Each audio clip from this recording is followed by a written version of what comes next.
photo sir तो वेगवेगळ्या कैटेगरीला match देणार क्योंकि फोटो के दो तरह का डेटा है दोनों फोटो का नंबर सेम है कलर अलग दिख रहा है ये समझ से हारे होती है देखो बात है मेरे को बोला मुझे मेरे दिमाग खराब है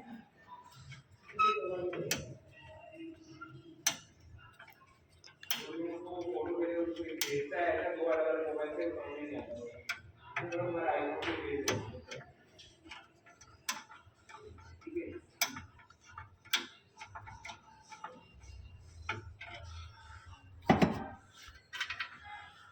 चलो हाँ